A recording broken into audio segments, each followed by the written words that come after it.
ഇത് രസപ്പൊടിയുടെ ചേരുവകളാണ്. നമ്മളാദ്യം ഒരു ചീനിച്ചട്ടി വെച്ച് അതിലേക്ക് ഒരു 10-12 ചുവന്ന മുളകിട്ട് അതിനെ ഒന്ന് ചൂടാക്കണം.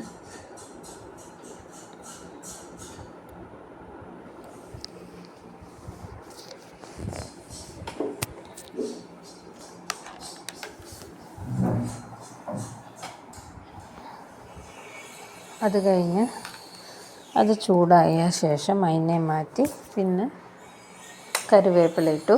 കറിവേപ്പില ഒരു പിടി, അത് കറിവേപ്പില ഇട്ട് അതും ഒന്ന് ചൂടാക്കി മാറ്റണം.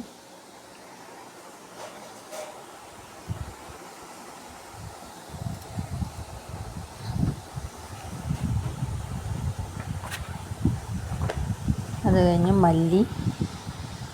മല്ലി ഒരു 3 ടേബിൾ സ്പൂൺ മല്ലിയിട്ട് അതിനെയും ചൂടാക്കി മാറ്റണം.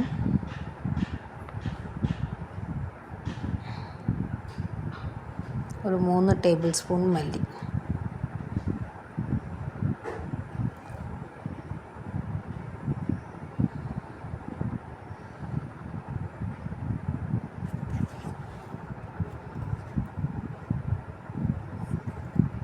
പിന്നെ അത് ചൂടായ ശേഷം അതിനെ മാറ്റി പിന്നെ അടുത്തത് തുവരപ്പരിപ്പ്.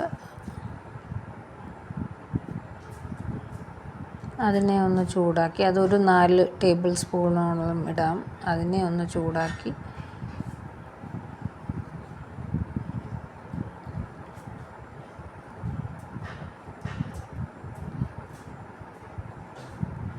പിന്നെ ഒരു 2.5 ടേബിൾ സ്പൂണോളം കുരുമുളക്, 2 ടേബിൾ സ്പൂൺ ജീരകം, പിന്നെ ഉലുവ, അതെല്ലാം ഇട്ടിട്ട് അതിനെ ഒന്ന് ചൂടാക്കി മാറ്റണം.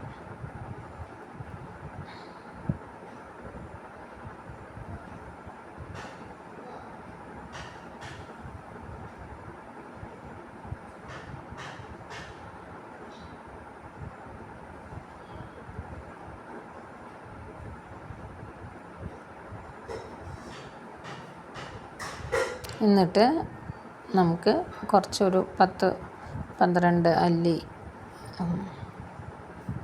ഗാർലിക് ഇടാം.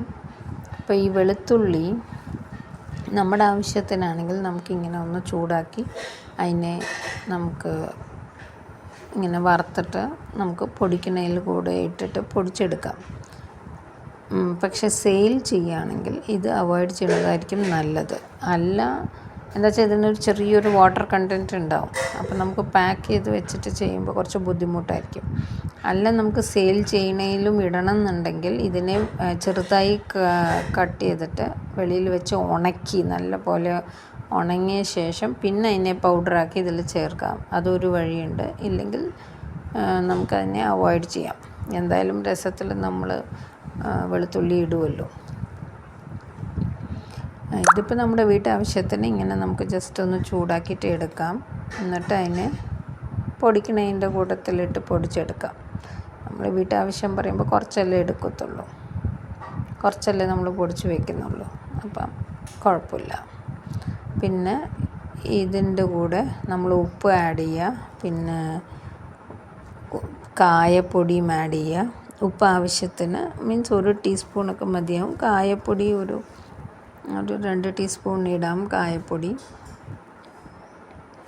1 ടീസ്പൂൺ ഇടുമ്പോൾ അതിൻ്റെ മണം പോരാ, അപ്പോൾ 2 ടീസ്പൂൺ ഇടാം. പിന്നെ നമുക്ക് കുറച്ച് മഞ്ഞളും ഇട്ടിട്ട് ഇത് പൊടിച്ചെടുക്കുക. അപ്പോൾ നമ്മുടെ രസപ്പൊടി